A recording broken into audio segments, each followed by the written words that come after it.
Okay, our next topic is turning effect of force.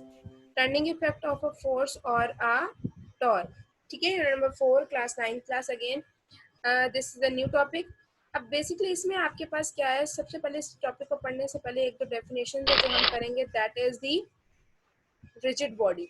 Now what is a rigid body? Rigid body basically आपके पास एक इस type की body होती है इन विच distance between the 2 points never changes whatever be the force applied on it. एक ऐसी body कि जिसके दरमियान 2 पॉइंट्स अगर हम कंसीडर करते हैं और उन 2 पॉइंट्स के दरमियान का डिस्टेंस चेंज नहीं हो रहा ऑन अप्लाइंग द फोर्स, इस किस्म की बॉडी को हम लोग क्या बोलते हैं? Rigid body. लेट्स सपोज आपके पास पेंसिल है, वुड का पीस है, आयरन का पीस है, you have a board marker. अब देखिए बोर्ड मार्कर पे जब आप फोर्स अप्लाई करते हो तो वो अपनी शेप को चेंज नहीं करता. अब ऐसा नहीं है कि आप उसके ऊपर जो है वो चेयर से उसको मारना शुरू कर दो या उसको तोड़ ही दो, वो एक अलग चीज है. ठीक है, लेकिन आप एक नॉर्मल फोर्स, एक हद तक एक फोर्स लगाते हो और एक बॉडी अपनी शेप को चेंज नहीं करती, वो डिफॉर्म नहीं होती, it means that is the rigid body. वो आपके पास क्या हो जाएगी? एक रिजिड बॉडी होगी. अब इसकी एग्जांपल आपके पास जैसे मैंने बताया कि डोर हो सकता है, पेन हो सकता है, पेंसिल हो सकती है, बुक हो सकती है, कोई भी सॉलिड चीज हो सकती है. ठीक है, लेकिन यहाँ पे अगर देखें, अगर आप इसमें देखिए नीचे पैराग्राफ में एक चीज लिखी हुई है कि but in a real life में ऐसा पॉसिबल नहीं है कि कोई भी चीज डीफॉर्म ना हो.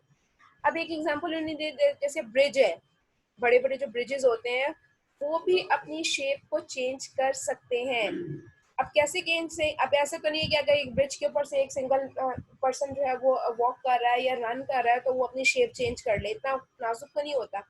लेकिन अगर उसके ऊपर बहुत से ट्रक्स आपके पास जा रहे हैं या बहुत ज्यादा लोड अगर ऊपर जा रहा है, या कभी कोई ऐसा होता है कि वेदर कंडीशन की वजह से भी चीजें कॉन्ट्रैक्ट या एक्सपेंड करती हैं. ठीक है, वो अपनी शेप को चेंज कर लेते हैं.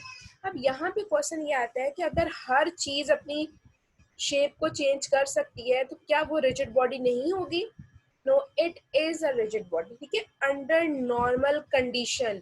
एक नॉर्मल कंडीशन में अगर आप, एक नॉर्मल सिचुएशन है और उसमें अगर आप किसी भी बॉडी के ऊपर फोर्स अप्लाई करते हो, ठीक है, एक्सेप्शनल केस की बात नहीं हो रही, ठीक है, और वो अपनी शेप को चेंज नहीं करता, then it means that is a rigid body.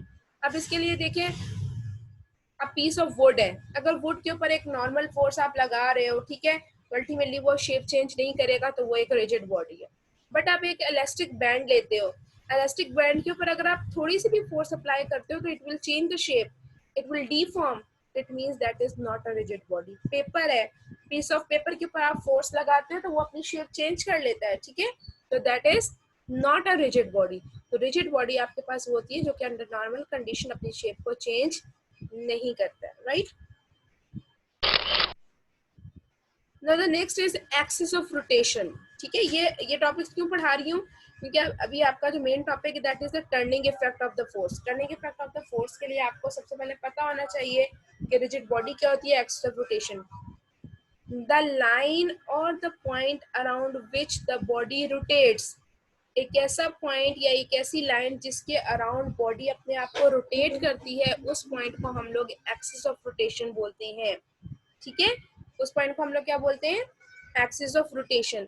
अब एक्सिस ऑफ रोटेशन आपके पास देखें, यहाँ पे आपको डायग्राम नजर आ रही है. डोर है, when you open the door with a hinge, handle के साथ डोर ओपन करेंगे तो ये वो पॉइंट है जिस पॉइंट के अराउंड बॉडी जो है वो रोटेट करेगी. ठीक है, तो ये जो पॉइंट है that is the axis of rotation. आप सी सॉ लेते हैं, सी सॉ आपके पास जो स्विंग है, आपके दोनों साइड, मतलब दोनों साइड्स पे आपके पास children are sitting on both sides of the seesaw. उसका जो सेंट्रल पॉइंट होता है उस साइड, उसके अराउंड बॉडी रोटेट करती है, तो that is the axis of rotation. आप अपने आर्म को मूव करते हो, आर्म को जब आप मूव करते हो अपने, तो देखिए ये जो एल्बो का पॉइंट होता है, इस पॉइंट पे आपका हैंड जो है अपना आपका आर्म जो है वो रोटेट कर सकता है, तो that point is known as the axis of rotation.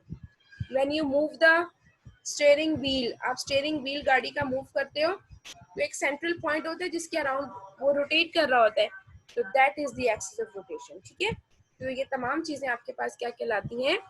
Axis of rotation. अब इसके लिए